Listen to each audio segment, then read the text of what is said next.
حکم دے رہا ہوں شراب نہ پیو، میں تمہیں حکم دے رہا ہوں گناہوں سے بچو، مگر اللہ نے یہ حکم نہیں دیا کہ ماں باپ کی خدمت کرو۔ اس کے لیے ایک عجیب ہی جملہ استعمال کیا، فرمایا وَوَصَّيْنَا الْإِنسَانَ، آئے انسانوں، اللہ تعالیٰ تمہیں وصیت کر رہا ہے، اللہ تعالیٰ تمہیں وصیت کر رہا ہے، حکم نہیں دے رہا ہے اللہ تعالیٰ وصیت کر رہا ہے۔ میرے پیارے بھائیوں، وصیت کا جو درجہ ہے، وصیت کا جو مقام ہے، وہ حکم سے زیادہ بڑا ہوتا ہے۔ وہ کس سے بڑا ہوتا ہے؟ حکم سے زیادہ بڑا ہوتا ہے۔ اور وصیت کی پوری کرنا واجب ہوتا ہے۔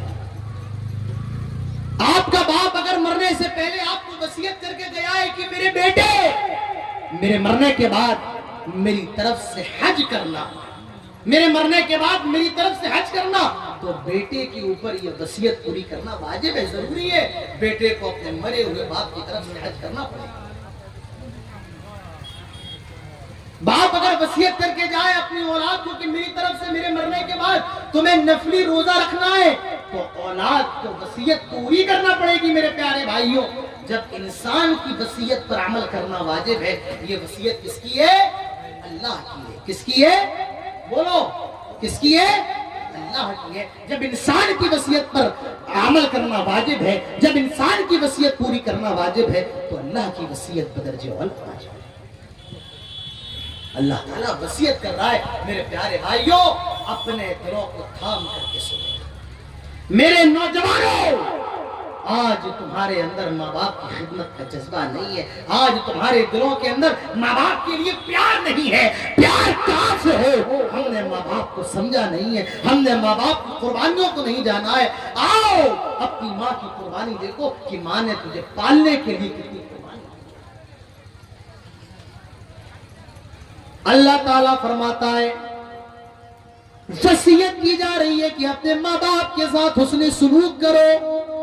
حملتہ امہ کرہا، سب سے پہلی تکلیف جو تیری ماں نے برداشت کی ہے، 9 مہینے تجھے اپنے پیٹ میں رکھا۔ حملتہ امہ کرہا، تو اپنی ماں کے پیٹ میں ہے، تیری ماں تیرے وزن کو اٹھا کر جہاں جانا ہے چلی جاتی ہے، گھر کے اندر بھی تیرے وزن کو اٹھا کر کے جا رہی ہے، وہ برتن بھی مانج رہی ہے، تجھے اپنے پیٹ میں لے کر کے وہ مارکیٹ جا رہی ہے، تجھے اپنے پیٹ میں لے کر کے وہ کھانا کھا رہی ہے، تجھے اپنے پیٹ میں لے کر کے وہ نماز پڑھ رہی ہے، تجھے اپنے پیٹ میں لے کر کے تیرے وزن کو 9 مہینے اس نے اپنے پیٹ میں رکھا، اور اسی ماں کے پیٹ میں تیری ہڈیاں بھی بن رہی ہیں، تیری آنکھیں بھی بن رہی ہیں، تیرا دل بھی بن رہا ہے، تیرے ہاتھ بھی بن رہے ہیں، تیرے پیر بھی بن رہے ہیں، تیری ہڈیاں بھی بن رہی ہیں، ہڈیوں پر گوشت چڑھایا جا رہا ہے، تیرے بالوں کو تشکیل دی جا رہی ہے۔ اللہ تعالیٰ فرماتا ہے 9 مہینے بڑی تکلیف کے ساتھ تیری ماں نے تجھے اپنے پیٹ میں رکھا۔ میرے پیارے بھائیوں، یہ سب سے پہلی تکلیف ہے جو صرف ماں برداشت کرتی ہے، باپ برداشت نہیں کرتا ہے۔ وہ کیا ہے؟ 9 مہینے ماں اپنے پیٹ میں رکھتی ہے، اور اسی پوزیشن میں بیٹا اپنی ماں کے پیٹ میں۔ میں آپ سے کہوں کہ آپ ایک پتھر اپنے پیٹ پہ باندھ لیں اور 9 گھنٹے تک اس پتھر کو اپنے پیٹ سے نہ نکالیں، بتائیے آپ یہ وزن برداشت کر لیں گے؟ بولو، نہیں اور کرو، تیری ماں نے 9 مہینے تیرے وزن کو برداشت کی، کوئی معمولی کام نہیں ہے۔ اللہ تعالیٰ فرماتا ہے بڑی تکلیف کے ساتھ تیرے وزن کو اٹھایا۔ یہ پہلی تکلیف، اور دوسری تکلیف وَوَضَعَتْهُ كُرْهَا، پہلی تکلیف 9 مہینے اپنے پیٹ میں رکھا، دوسری تکلیف تجھے بڑی مشکل کے ساتھ جنا، تجھے بڑی تکلیف کے ساتھ پیدا کیا۔ وَوَضَعَتْهُ كُرْهَا، تیرا باپ تو مٹھائیاں بانٹ رہا ہے، آج میں باپ بن جاؤں گا، آج میرے گھر میں لڑکا پیدا ہوگا، آج میرے گھر میں لڑکی پیدا ہوگی، وہ تو خوشیاں منا رہا ہے۔ ذرا اس ماں سے پوچھو، وہ موت اور زندگی سے لڑائی لڑ رہی ہے، اس پر تو قیامت گزر رہی ہے۔ باپ آج خوشیاں منا رہا ہے، میں آج باپ بن جاؤں گا، ماں موت اور زندگی کی لڑائی لڑ رہی ہے۔ اور کبھی کبھی یہ بھی دیکھا جاتا ہے پیدائش کے وقت اتنی عورت کو تکلیف ہوتی ہے کہ وہ اپنا دم تو شیطان سے بھی ہاتھ دھو بیٹھتی ہیں. اللہ تعالیٰ اسی کو فرماتا ہے وَوَضَعَتْهُ كُرْهًا, تیری ماں نے بڑی تکلیف کے ساتھ تجھے جنم دیا, تیری ماں نے بڑی تکلیف کے ساتھ تجھے پیدا کیا. پیدا کون کرتا ہے؟ ماں کرتی ہے. باپ پیدا نہیں کرتے, دوسری تکلیف ہے جس سے ماں برداشت کرتی ہے. اے چائے والے, انہیں منع کر دو ابھی, چلے جائے, چائے اپنی بند کر دو ابھی. عجیب مزاج ہے. یا قرآن کی باتیں ہوتی ہیں یا حدیث کی باتیں ہوتی ہیں, کوئی چائے پینے میں لگائے, کوئی سگریٹ پینے میں لگائے, کوئی تمباکو کھانے میں لگائے. میرے پیارے بھائیوں, ہندوستان کے اندر سب سے زیادہ جلسے اگر کہیں ہوتے ہیں تو وہ آپ کی سیمانچل کی زمین پر ہوتے ہیں. آپ مہاراشٹر چلے جائیں, حیدرآباد چلے جائیں, ساؤتھ چلے جائیں, کلکتہ چلے جائیں, پر جتنے جلسے آپ کے اس سیمانچل کے اندر, کٹیہار, کشن گنج اور ارریہ پورنیہ کے اندر, سپول کے اندر ہوتے ہیں, دنیا کے کسی بھی خطے کے اندر اتنے زیادہ جلسے نہیں ہوتے ہیں. جتنے زیادہ مدارس اس خطے کے اندر ہے, دنیا کے کسی خطے میں اتنے مدارس نہیں ہیں. سوال یہ ہے, اتنے جلسے ہونے کے باوجود, اتنے مدارس ہونے کے باوجود آج سب سے زیادہ جہالت آپ کی یہاں ہے, آج سب سے زیادہ بددینی آپ کی یہاں ہے, آج دین سے دوری آپ کی یہاں ہے. اس کی وجہ کیا ہے؟ اس کی وجہ کیا ہے؟ میرے پیارے بھائیوں, یہ وجہ آپ کو تلاش کرنا پڑے گی. یہ سوال میں آپ سے کر کے جا رہا ہوں. آپ ایک موٹر سائیکل بنائے اور موٹر سائیکل کا آپ سب کچھ تیار کر دیں, اس کا انجن بنا دیں, اس کی لائٹ بنا دیں, اس کا مڈگارڈ بنا دیں, سب کچھ تیار ہو جائے میرے پیارے بھائیوں, لیکن بائک تب تک نہیں چلے گی جب تک اس کے اندر آپ پیٹرول نہیں ڈالیں گے. پیٹرول کی کمی ہے آج ہمارے اور آپ کی یہاں. کمی کس کی ہے؟ دلچسپی کی کمی. کوئی دلچسپی لینے کو تیار نہیں. ہم نے اور آپ نے آج جلسوں کو کھیل تماشا اور میلہ بنا دیا ہے میرے پیارے بھائیوں. کہاں سے ہماری لوگ اتنے بغیرت ہو گئے, اتنے بے شرم ہو گئے, آج جلسوں میں بیٹھ کر, پنڈال کے نیچے بیٹھ کر آج لوگ سگریٹ پیتے, کوئی تمباکو کھا رہا ہے, کوئی ماں اور بہن کی گالی دے رہا ہے. یہ ہمارے جلسوں کا حال ہے میرے پیارے بھائیوں. میرے پیارے بھائیوں, اصلاح کہاں سے؟ اصلاح کہاں سے؟ کمی ہمارے اندر ہے. اپنے جلسوں کو اچھا کیجیے, اپنے جلسوں کی اصلاح کیجیے. یہ اصلاح معاشرے کے جلسے آج ان کو بھی اصلاح کی ضرورت ہے میرے پیارے بھائی.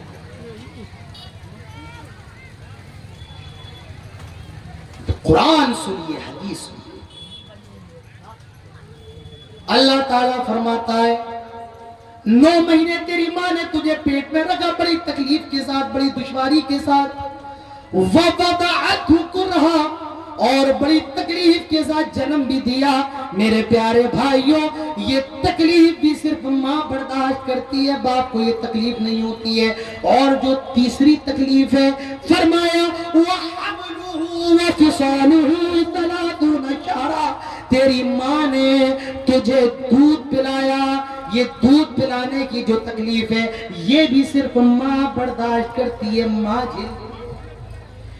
اسی لیے فرمایا گیا, اگر ماں اپنی اولاد کے دودھ پلانے کا پیسہ اپنے شوہر سے مانگے تو شوہر کو دودھ پلانے کا پیسہ دینا پڑے گا, کیونکہ اولاد جو ہوتی ہے وہ ماں کی نہیں ہوتی ہے, باپ کی ہوتی ہے میرے پیارے بھائیوں. اسی لیے ماں کا جو مقام ہے, ماں کا جو مرتبہ ہے, وہ باپ سے 3 گنا زیادہ بڑا ہے. ہاں, عزت و احترام میں دونوں برابر ہیں, لیکن 3 تکلیفیں ماں برداشت کرتی ہے, 3 تکلیفیں, 3 کشٹ ماں اٹھاتی ہے. تو میرے پیارے بھائیوں, ماں باپ کے مقام کو سمجھو. اپنی ماں باپ کو مارنے والوں, اپنے ماں باپ کو تکلیف دینے والوں, اپنے ماں باپ کے دل کو دکھانے والوں, ذرا غور کرو. ایک صحابی نام ہے ان کا عبداللہ ابن مسعود, وہ اللہ کے نبی کے پاس آئے اور اللہ کے نبی سے سوال کرتے ہیں, آئے اللہ کے حبیب, آئے امام کائنات, ذرا مجھے سوال کا جواب بتائیں. ای العمل احب الی اللہ عز وجل, اللہ تعالیٰ کے نزدیک سب سے زیادہ پسندیدہ کون سا عمل ہے؟ اللہ کے نزدیک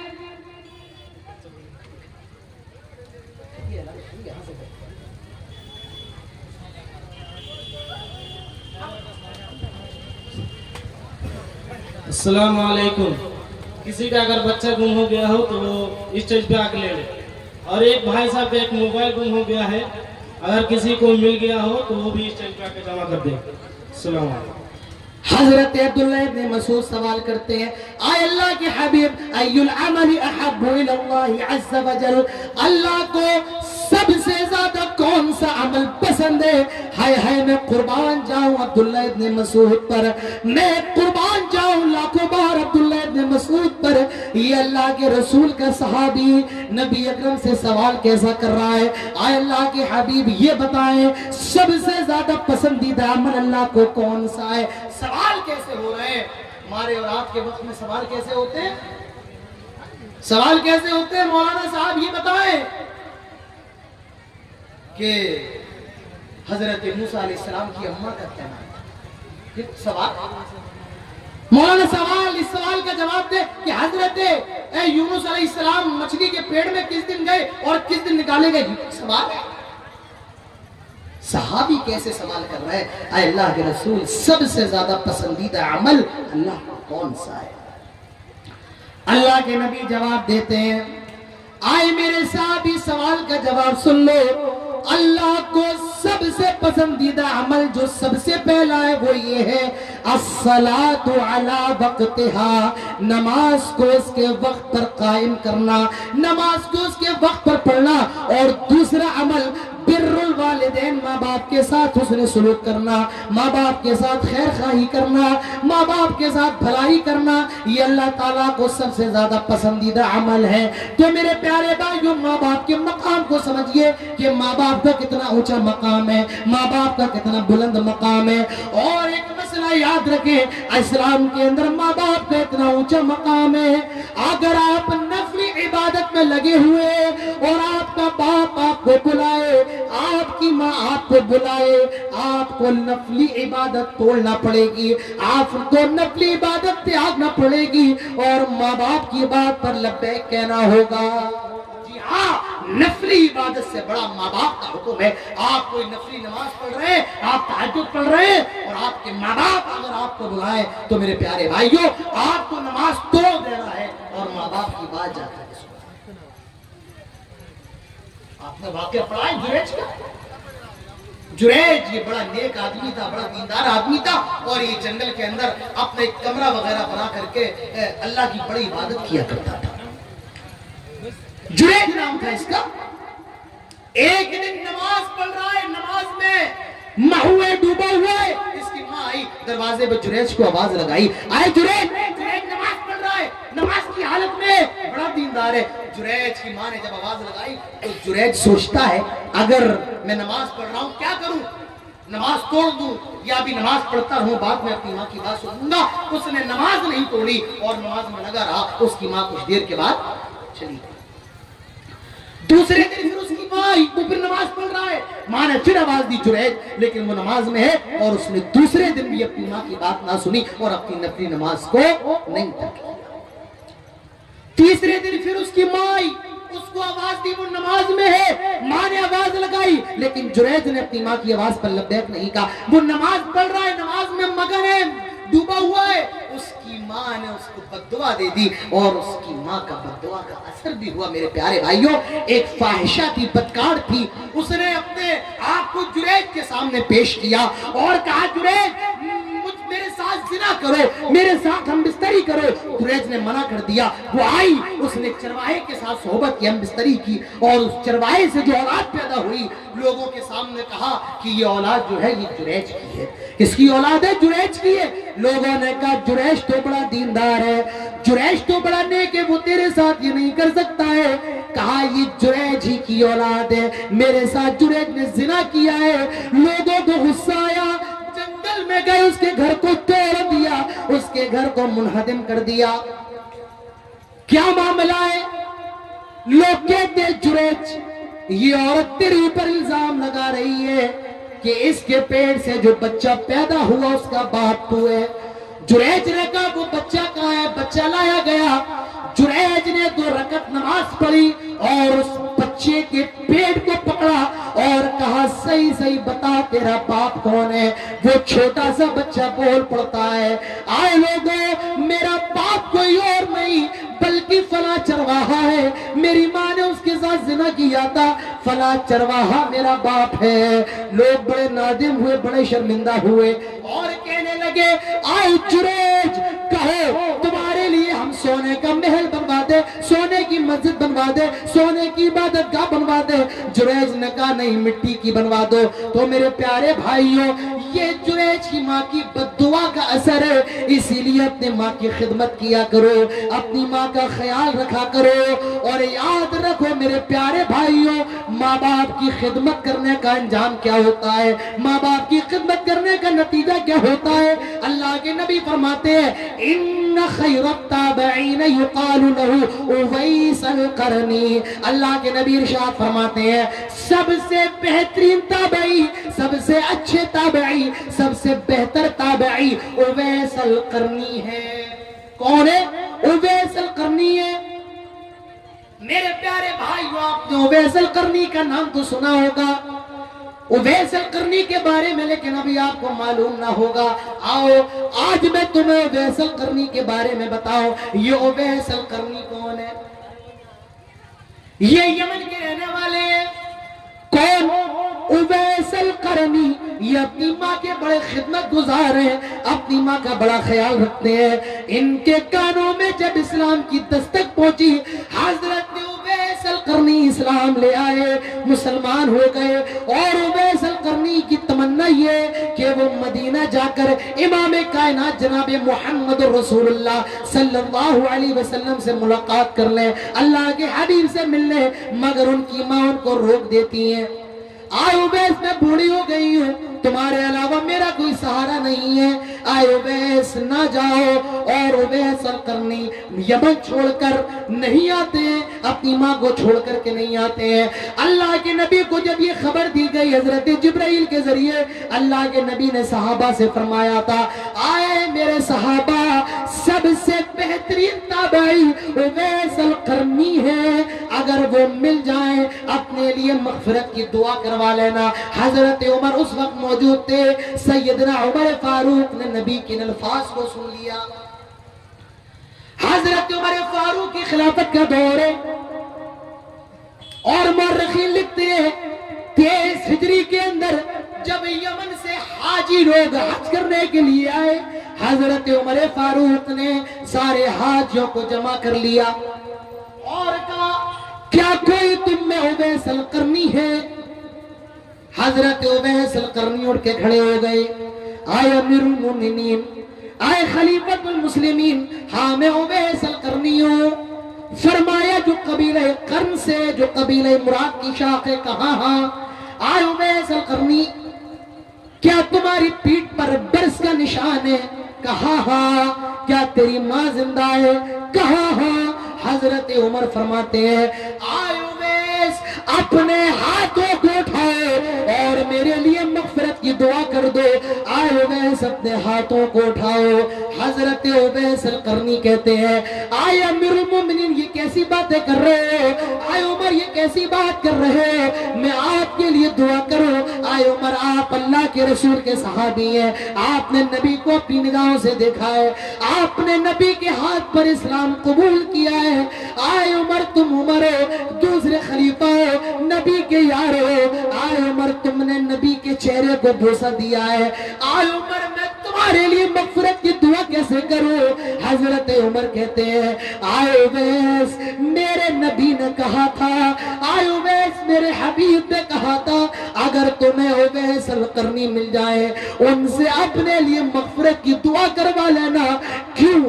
کیونکہ وہ اپنے ماں کے اتنے بڑے خدمت گزار ہیں۔ لو اقسم علی اللہ لابرہ، جب وہ کوئی قسم کھا لیتے ہیں اللہ تعالیٰ ان کی قسم کو پورا فرما دیتا ہے، جب وہ دعا کرتے ہیں اللہ تعالیٰ ان کی دعا کو پورا کر دیتا ہے۔ آئے اویس، اپنے ہاتھوں کو اٹھاؤ اور میرے لیے مغفرت کی دعا کرو۔ حضرت عمر، حضرت اویس کی آنکھوں میں آنسو آ گئے۔ میرے پیارے بھائیوں، مجھے بتاؤ کیا وجہ ہے؟ عمر جیسا جلیل القدر صحابی ایک تابعی سے کہہ رہا ہے میرے لیے مغفرت کی دعا کرو۔ میرے پیارے بھائیوں، یہ ماں کی خدمت کا نتیجہ ہے کہ عمر جیسا صحابی حضرت عبید سے اپنی مغفرت کی دعا کروا رہا ہے. تو اپنی ماں کی خدمت کرو میرے پیارے بھائیوں, اپنے ماں باپ کے مقام کو سمجھو.